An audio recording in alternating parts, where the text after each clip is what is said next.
안녕하세요. 오늘은 정말 많은 학생들이 머리 싸매고 고민하는 주제, 바로 내신 4등급대 성적으로 어떻게 대학 입시, 특히 수시 전형에서 이길 수 있는 전략을 짤 수 있을까? 이 얘기를 한번 제대로 파헤쳐 보겠습니다. 절대 포기하긴 일러요. 오히려 이걸 아주 강력한 기회로 만들 수 있는 방법, 지금부터 알려드릴게요. 아마 지금 많은 분들이 스스로한테 이런 질문을 하고 있을 거예요. 내 성적으로는 어차피 안 될 거야 하면서 좀 불안하고 막막하겠죠. 근데요, 오늘 제 얘기 딱 듣고 나면 그 생각이 완전히 틀렸다는 걸, 그리고 새로운 길이 분명히 있다는 걸 알게 되실 겁니다. 자, 이거 한번 보세요. 이게 바로 오늘 얘기의 핵심입니다. 왼쪽 학생부 교과 전형 그래프를 보면 4등급 대학생이 뚫기엔 거의 벽처럼 보이죠? 구조적으로 정말 힘들어 보여요. 하지만 오른쪽 학생부 종합 전형을 한번 보세요. 얘기가 완전히 달라집니다. 4등급은 물론이고 심지어 5, 6등급 대학생들도 합격하는 케이스가 꽤 넓게 분포하잖아요. 이게 뭘 의미하겠어요? 절망 안 하는 게 아니라 어떤 문을 두드려야 하는지를 알려주는 일종의 지도 같은 거죠. 그래서 오늘 우리는 바로 이런 순서대로 아주 구체적이고 명확한 실행 계획을 차근차근 살펴볼 거예요. 각 단계가 어떻게 퍼즐처럼 딱딱 맞춰지는지 집중해서 한번 따라와 보세요. 자, 일단 현실부터 좀 냉정하게 짚고 넘어가죠. 학생부 교과, 그러니까 그냥 내신 성적만 가지고 줄 세우는 전형 있잖아요. 거기서는 주요 대학의 70% 합격 컷이 대부분 3등급대에서 형성돼요. 이건 팩트입니다. 즉, 4등급 대학생에게 이 길은 구조적으로 어렵다는 뜻이에요. 하지만 우리가 집중할 곳은 여기가 아니라는 거. 그게 훨씬 중요합니다. 자, 그럼 이제 첫 번째 핵심 전략으로 넘어가 보겠습니다. 여러분, 맨날 보는 그 대입 경쟁률 있잖아요. 그거 진짜 경쟁률이 아니에요. 거기엔 엄청난 착시 효과, 거대한 필터가 숨어 있습니다. 34.2%. 이 숫자가 대체 뭘까요? 잠시 한번 생각해 보세요. 이게 바로 여러분의 입시 전략 전체를 바꿔놓을 수 있는 정말 중요한 숫자 중 하나입니다. 네, 바로 이겁니다. 논술 전형에 지원한 학생 100명 중에 무려 66명은요. 수능 최저를 못 맞춰서 자기가 쓴 논술 답안지가 채점조차 되지 못하고 그냥 탈락한다는 뜻이에요. 와, 엄청나죠? 그러니까 수능 최저 학력 기준이라는 게 그냥 조건이 아니라 어마어마한 필터 역할을 하고 있었던 거죠. 바로 이거죠.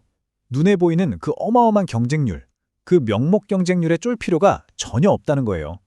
수능 최저 기준만 딱 맞추잖아요? 그럼 이미 경쟁자 절반 이상을 제치고 훨씬 유리한 자리에서 싸움을 시작하는 겁니다. 이게 바로 우리가 써먹을 첫 번째 지렛대입니다. 자, 그럼 이번엔 학생부 종합 전형으로 한번 눈을 돌려볼까요? 요즘 학종에서 제일 중요한 게 뭔지 아세요? 무슨 거창한 외부 스펙? 아니에요. 바로 수업 시간. 수업 시간에 내가 뭘 했는지 그 기록. 바로 세특, 세부 능력 및 특기 사항입니다. 요즘 대입의 패러다임이 완전히 이렇게 바뀌었어요. 더 이상 어디 나가서 상 타고 자격증 따고 이런 스펙 쌓기가 중요한 게 아니고요. 내가 수업 시간에 특정 과목에 대해 얼마나 깊이 파고들었는지가 훨씬 중요해졌다는 뜻입니다. 그럼 이 세특을 도대체 어떻게 설계해야 하냐? 좀 막막하시죠? 자, 이 4단계 프로세스만 기억하세요. 대단한 거 할 필요 없어요. 그냥 수학 시간에 배운 개념 하나, 과학 시간에 생긴 궁금증 하나를 붙잡고 깊게 파고드는 거예요. 그리고 그 과정을 기록으로 남기는 거죠. 이렇게만 제대로 해두면요. 나중에 면접 볼 때 나올 질문의 70%는 내가 만든 이 학생부 안에서 다 예측하고 통제할 수 있게 됩니다. 대박이죠? 자, 다음 카드는 정말 강력합니다.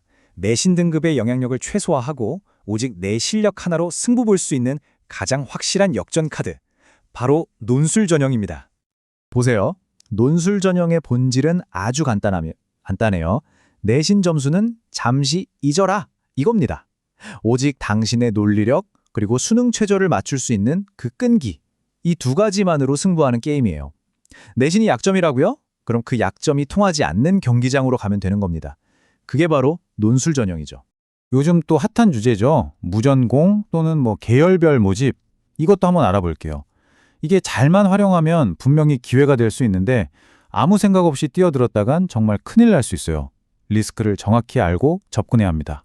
무전공 입학이 무슨 쉬운 뒷문이라고 생각하면 절대 안 돼요. 입학하고 나서 인기학과에 들어가려고 동기들하고 정말 피 터지는 학점 경쟁을 해야 할 수도 있고요. 최악의 경우엔 내가 정말 가고 싶었던 전공에 아예 진입이 막혀 있을 수도 있습니다. 그러니까 반드시 지원하려는 대학의 모집 요강을 통해서 전공 선택 방식이랑 제한 규정을 꼭 확인해야 해요. 아셨죠? 자, 지금까지 우리가 살펴본 이 모든 전략들을 이제 하나의 구체적인 실행 계획으로 쫙 꿰어보겠습니다. 바로 여러분 각자를 위한 맞춤형 로드맵이에요. 자, 바로 이 타임라인이 여러분의 1년짜리 전투 계획입니다. 언제 공격하고 언제 방어해야 할지 한눈에 명확하게 보이죠? 이제 더 이상 막연하게 불안해할 필요가 없어요.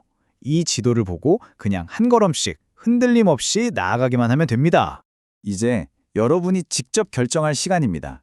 이 질문에 스스로 솔직하게 한번 답해 보세요. 여러분의 전체 전략을 결정할 가장 중요한 분기점이에요. 만약 여러분의 대답이 예스라면 남들이 오히려 피하는 수능 최저 노큰 전용을 공략해서 실질 경쟁률을 확 낮추는 전략을 쓰세요. 그게 여러분의 비밀 무기가 될 겁니다. 반대로 노라면 괜찮아요. 그럼 최저가 없는 대신 면접이나 서류의 비중이 높은 전용으로 방향을 바꾸면 되는 거예요. 자, 다음 질문입니다. 여러분의 소중한 수시카드 6장을 어떻게 구성할지 결정하는 아주 중요한 질문이죠. 논술에 얼마나 진심이세요? 논술에 투자할 준비가 됐다면 수시카드 6장 중에 한두 장은 과감하게 정말 꿈에 그리던 대학에 도전하는 상향카드로 한번 써보세요. 근데 그게 좀 어렵다 싶으면 학생부 종합전형에 더 집중해서 서류와 면접의 완성도를 극한으로 끌어올리는 게 정답입니다. 오늘 분석의 최종 결론입니다. 핵심은요, 단순히 내 점수에 맞춰서 안전한 대학을 찾는 게 아니에요. 그게 아니라 수능 최저, 논술, 세특이라는 이 각기 다른 열쇠를 가지고 나에게 가장 유리한 구조의 문을 전략적으로 찾아서 여는 것, 바로 이겁니다. 이제 공은 여러분에게 넘어갔습니다. 오늘 저와 함께 살펴본 이 전략들을 바탕으로 여러분만의 필승 포트폴리오를 한번 만들어 보시기 바랍니다. 여러분의 가능성은 성적표 속 그 숫자 몇 개보다 훨씬 더 크다는 걸 꼭 기억하세요.